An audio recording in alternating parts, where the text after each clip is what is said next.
जी मुलगी जिवंत होती ती मुलगी जिवंत असताना सुद्धा त्यांनी कबूल केलं की मी मुलगी मारली. आश्चर्याची गोष्ट तीच होती ती.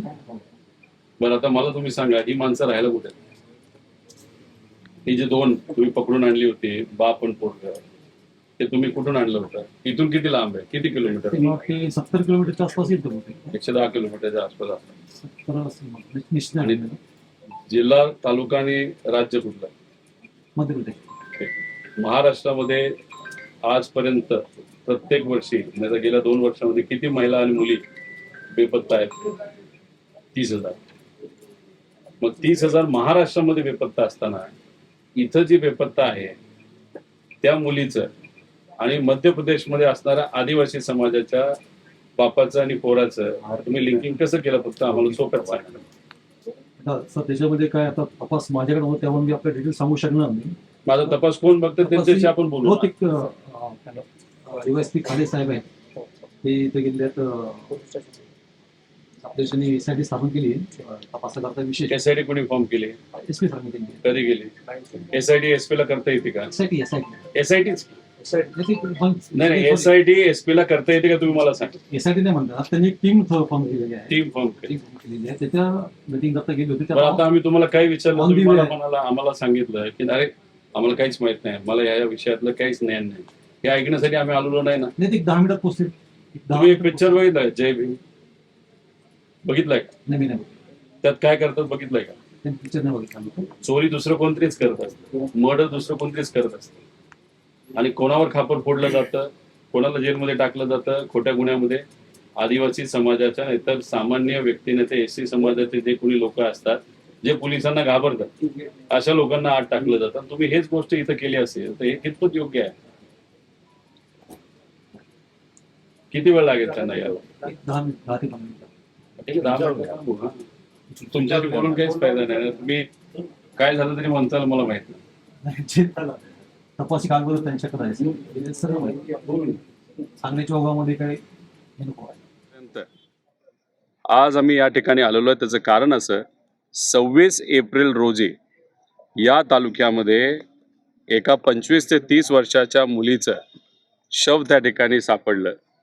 तिचा गळा कापला होता, तिचा चेहरा जो होता तो जाळण्यात आला होता, त्याच्यावर कुठेही स्किन राहिली नव्हती, पण नुसतं हाडच तिथं होते आणि वरचा जो भाग असतो जो आपल्या कमरेच्या वरचा भाग तो पूर्णपणे जाळला गेला होता. आणि मग 26 एप्रिलला ही घटना सापडल्यानंतर पोलिसांचा या बाबतीतला तपास सुरू झाला. एसपी साहेब, ॲडिशनल एसपी याच्यात लक्ष देऊन होते असं आम्हाला त्या ठिकाणी कळलं. त्यांनी तिथं त्या धरणाजवळ जाऊन तिथं व्हिजिट सुद्धा तिथं केली आणि व्हिजिट केल्यानंतर मग नंतर बराच तपास झाल्यानंतर त्या ठिकाणी मध्य प्रदेश या राज्यामध्ये नजीकच्या एका गावामध्ये म्हणजे इथून 100 किलोमीटर असणाऱ्या गावामध्ये एका वडिलाली आपली मुलगी ही बेपत्ता झाली अशी कंप्लेंट पोलीस स्टेशनमध्ये मध्य प्रदेशमध्ये दिली होती.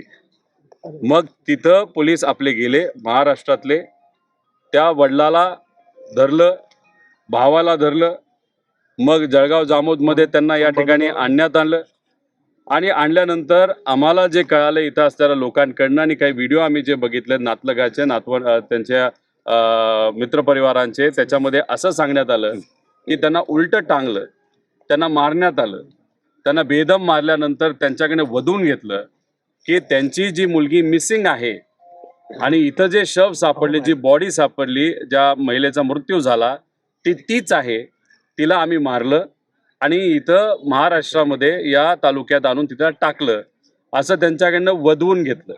वधवून घेतल्यानंतर स्पीडीली पोलिसांकडनं तिथं कारवाई झाली. त्या दोघांना जिथं तो घटना घडली होती, मुलीला मारलं होतं, तिथं नेलं गेलं. तिथं दाखवण्यात आलं की हो तिथे आले, आम्ही कसं मारलं, तिला घरी मारलं तिला आणि मग जाळलं, कोणाला काय सापडू नये असं काहीतरी तिथं स्टोरी बनवण्यात आली. आता तुम्ही जर बघितलं तर 28 मे पर्यंत पोलिसांनी सगळ्या गोष्टी जसं प्लॅन केल्या होत्या तसंच चालू राहिल्या. पण 28 मे रोजी जी खरी मुलगी आहे त्या वडिलाची, मध्य प्रदेश मधल्या जो काही आदिवासी समाजाचा जो बाप होता त्याची जी खरी मुलगी आहे ती पोलीस स्टेशनला आली, कारण तिच्याकडे सोशल मीडियावर गेलं की तिच्या वडिलाला आणि भावाला जी बाई जिवंत आहे, जी मुलगी जिवंत आहे, तिच्या मर्डरसाठी त्यांना फाशीची शिक्षा दिली जाईल अशी परिस्थिती त्या ठिकाणी आली. ती मुलगी आल्यानंतर पोलिसांचे धाबे दणाणले आणि मग कुठंतरी जी केस पूर्ण केली गेली होती, आदिवासी समाजातल्या गरीब समाजातल्या लोकांना इथं आणलं गेलं, त्यांना मारलं, भीती दाखवली आणि त्यांना वधून घेतलं की त्यांनीच तो मर्डर केला, हे सगळं कुठंतरी समोर आलं. या घटनाक्रम तुम्ही आणि आपण सगळ्यांनी त्या ठिकाणी समजून घेतला पाहिजे. म्हणजे गुन्हा सिद्ध होण्यापूर्वीच गरिबाला, आदिवासी समाजाच्या लोकांना गुन्हेगार पोलिसांकडनं ठरवण्यात आलं. त्याला लागणारे सगळे पुरावे हे तिथं खोटे बनवण्यात आलं आणि या गरीब कुटुंबातल्या आदिवासी लोकांना त्या गुन्ह्यामध्ये अडकवलं. आणि मग हे जी काय प्रक्रिया आपल्या या महाराष्ट्रामध्ये त्या ठिकाणी झाली ती अतिशय दुर्दैवी आहे. त्याचं कारण एक पिक्चर तुम्ही आणि आपण सगळ्यांनी बघितला असेल, जय भीम नावाचा. हा जर कोणी बघितला नसेल तर तुम्ही बघा. ह्या घटना बऱ्याच राज्यांमध्ये होतात आणि खऱ्या घटनांवर बनवलेला पिक्चर हुबेहूब तशीच गोष्ट आपल्या महाराष्ट्रामध्ये जर होत असेल तर उद्या जाऊन आम्ही लोकांसाठी त्या ठिकाणी लढतो. सामान्य लोक त्यासाठी लढत असतात, आंदोलन करत असतात आणि मग या लोकांना खोटे तिथं पुरावे दाखवून जर कैद केलं गेलं, त्यांच्यावर कारवाई केली गेली तर ही प्रथा ही बरी नाही.